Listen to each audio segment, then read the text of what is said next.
Alright peeps, here is one more. This one is short, but it made a big impact in my life. Be me. About 15 years old. Finally live in our own apartment, just mom, my 3 sisters, and me. Feels goodman.jpg. I have one older sister, a younger sister, and youngest sister. We have been renting the apartment for about 3 months. Nothing tasa here.png. One Saturday afternoon, I am chilling in the house with younger sister. Younger sister and I are sitting at the dining table talking like retards. Feel thirsty, so go get soda from the fridge and sit down at the head of the table next to younger sis. Suddenly. Hey Anon, can I ask you something? She asks. Why the fuck not? Did you know that there is a little girl that died here? She says. Defukuse.mp3. I am not believing her cause she lies sometimes, and I have been tricked in the past. Stop lying, Annette. How come I have never seen her hurt her? Because the girl is scared of you. She is a little girl like 4 or 5. Ghost girl is scared of me lol. Still don't believe her. The is one, Anon. She is standing right next to me. Shitsinglebrick.exe. Where is she then, Annette? Right here sitting next to me, she says. I place my half-full soda down and look at chair. Nothing. You're full of shit, Annette. If there is a little girl, ask her to move this soda. Sis looks at chair and says, can you move the soda? Wait. See, nothing is happening. I told you, soda moves to the center of the table, where the ghost girl is supposed to be. A fuck no.jpg. Still don't believe it's a ghost. How did you do that, Annette? Look under the wooden table to find magnets or anything that can explain this shit. Nothing. I'm thinking that my sister is an X-Men or some shit. Ask her to teach me how to move shit with my mind. It was the little girl, Anon. Till this day she claims it was the girl, but I don't know what to think. Thoughts? I once saw a ghost long time ago, and this ghost still spook me right now. Be me. Probably 2011. I was watching some TV shows with my family while I was sitting on the couch. Gets bored, so I just wander around the living room. I approach the glass door.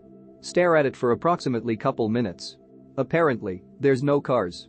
Suddenly, I heard the garage door open by itself. I wonder why can't that.jpg. Look at the garage. Once the garage open all the way, the ghost appears out of nowhere and starts to move across the garage. The ghost looks like Thomas the Tank Engine, but with dark pitch eyes and upside down mouth, and the body is white. It makes these eerie creepy sounds. I watched Thomas the Tank Engine exit the garage and heading towards the backyard. Got spooked and immediately ran towards the same couch to hide. My dad asked me what's wrong. I responded there's a ghost outside. He doesn't believe me and continued to watch the TV. After 10 minutes of getting spooked, I wonder if this ghost ever exists. So, I decide to confront the ghost Thomas the Tank Engine again. Now things are going to get interesting. I was in a birthday party. Playing some Street Fighters on the TV. Wins against a girl. I wonder if the ghost ever appear again, which it burns my curiosity. So, I have no choice but to go outside and stare at the garage door. There are people around me having a barbecue and talking to each other. This lasts for 7 minutes. Then, the garage door opens. I walk near the glass door so Thomas won't possess me. When the garage door is fully opened, my sis opened the glass door and I tell her to not move. Thomas the Tank Engine appears and starts to move across the garage, then the shelter, then the backyard. It make these eerie creepy sounds again. Lucky, people aren't standing in the garage and they aren't in his way. I watch him while I try to not to chicken out. Once Thomas reached the fence, he vanish out of thin air.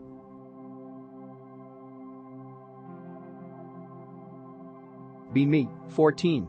School trip to Snowy Mountain, we all sleep in the same cabin. Go with the rest of the boys to gather wood to a nearby forest. Old woman starts screaming at us for stealing her wood. We apologize and instead collect wood from near the cabin. Old woman starts screaming again and starts assaulting us. We call a teacher for help. Teacher says he saw nothing. FF to the night. Doing some math work with classmates. Rain starts pouring. I look outside the window because I like the scenery.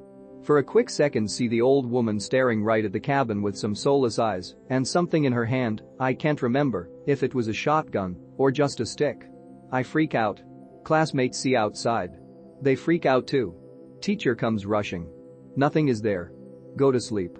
Heard constant noises and steps outside, but when I go outside I see nothing. Next day comes. Gathering wood, no old woman. Night comes, no old woman. Sleeping, no sounds. I know it probably was and old lady protecting her property from us, and when the teachers went to see what happened she was already gone, but still, it was terrifying.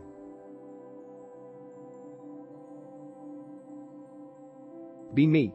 Had a dream in which I summoned a demoness. She wasn't happy about it. She pointed her finger at me. As she lowered it down I felt a tremendous force, which pushed me down to my knees before her. She came closer and touched my forehead with her finger. I could feel she was able to read my every thought. She knew absolutely everything about me now. And she learned about my giantess fetish as well. She smiled and said she will let me experience it to the full extent.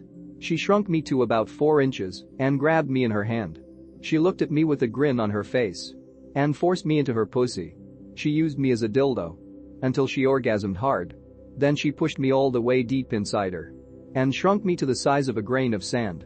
I heard her laughing somewhere above me. Then she started to shrink me even more. I woke up sweating and tired AF.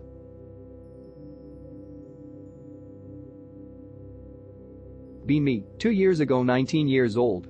Only did a couple drugs, weed, shrooms twice and coke and molly once. Friend brings some drug called dragonfly. It's powder in a clear capsule. He said take 2 for a good trip, I take 3. The effects don't kick until 40 minutes or 50 minutes. Feels like a really synthetic LSD. Pleasant visuals occur, trip goes smoothly. About 3 hours in and suddenly the power goes out because of heavy rain. We all freak the fuck out and my trip goes downhill. Voices from the darkness are groaning, mumbling and talking very very fast. Voices get louder and louder. We are too fucked up to find a flashlight, so we sit in darkness screaming. 2 or so hours later the lights flicker back on and I'm greeted crazy scary hallucinations.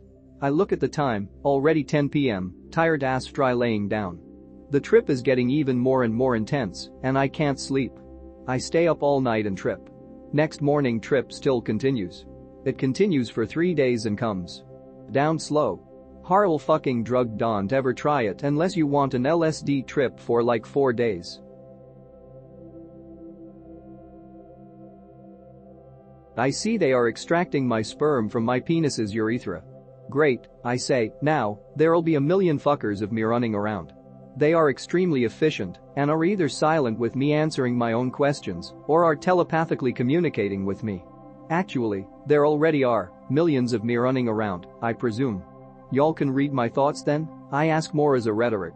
Great, now everybody knows I pick my nose and flick. They snicker like how they click, hiss, and cluck to each other in response. Another white flash occurs. I am in a field atop a hill surrounded by trees. The grass is at least a foot tall. In front of me is a disc-shaped UFO with a bulge and lights shining off it.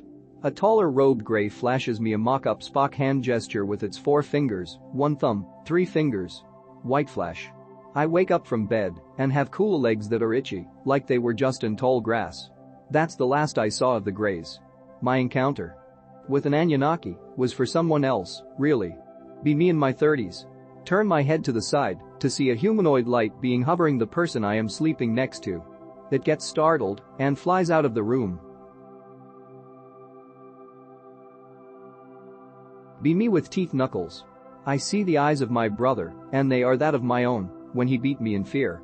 I hug my brother until he dies, telling him that I always loved him. White flash. Be me in front of a Native American elder. This elder has wrinkly red skin and a feathered hat. The feathered hat has a solid red band along his crown with white feathers that speckle black and have black tips on the edges of his feathers. The native speaks his native language, but everything is translated in my mind's understanding.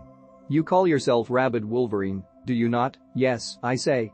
You are not that, though, he says. What am I then? I ask. You are Savage Wolverine. White flash. I feel as if I am falling up when abruptly woken. From me laying down on a chair after a long night of being unable to fall asleep, I am suddenly standing. Be me. 7 yo. Wake up in middle of night. Something feels very very off, but can't tell what. Eyes still closed. Roll over, open eyes, and look at digital alarm clock. The time reads 88:88. Everything else in room looks completely normal. Roll back over and lay on back. See really buff man floating right above me. Kinda looked like Pick related, except much more muscular and realistic looking, and had a much fuller beard. He was distinctly Italian or maybe Arab, looked about 30 to 40. He looks visibly angry that I'm awake. He promptly punches me in the face. I black out. Next thing I remember is waking up in the morning. When I sit up in bed my nose started bleeding. There is no dream I've had in my life that I have remembered this long and with such detail. This dream took place about 13 years ago. What I find really strange is that the older I've gotten, the more my facial features and body type start to resemble his. What does this mean? Be me at 13. Holy shit. Do you see that? I ask my friend. Yeah, what the fuck is it? In the sky, there is a triangular UFO. There are 3 red lights, 1 in each corner. There is 1 blue light in the center of the vessel. We better run. One of us says. The UFO is skipping across the sky, silently. It approaches us, and I see my friend in a bright white light. A white flash engulfs our vision. Suddenly, we are free to move from temporary paralysis. We see the triangle UFO skip across parts of the night sky until it takes off, entirely. My friend and I run to his house.